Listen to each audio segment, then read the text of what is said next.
سلام، امروز میخوام قسمت دوم از کتاب پسران بلند پرواز رو بخونم.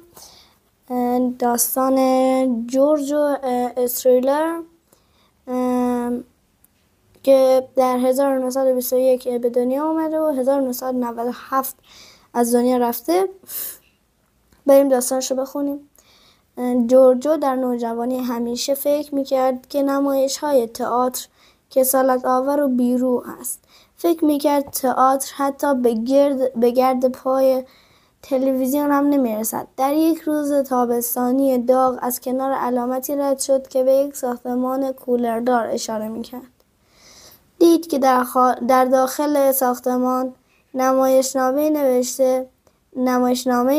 نوشته کارلو گلونی اجرا می شود. همانجا بود که شیفته این نمایش شد.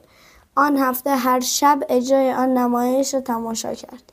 جورجو در هنرستان هنرهای نمایشی درس خواند. سپس جنگ جهانی دوم آغاز شد. ایتالیا تحت سلطه دولت فاشیستی بود و در ادامه به دست نازی‌های آلمان اشغال شد. جورجو مدتی در گروه مقاومت ایتالیا علیه نازی‌ها مبارزه کرد، اما سرانجام مجبور شد به سوئیس مهاجرت کند تا پایان جنگ به کشورش باز نگشت. جورجو که هرگز رویایش را فراموش نکرده بود، در سال 1947 همراه دوستش پائولو گراسی یک سینمای قدیمی را که قبلا محل شکنجه زندانیان بود به سالن تئاتر پیکولو تبدیل کرد. این سالن فقط با 500 صندلی و یک سکوی نمایش کوچک اولین سالن تئاتر دائمی ایتالیا بود و بعدها به یکی از مهمترین سالن‌های تئاتر در اروپا تبدیل شد.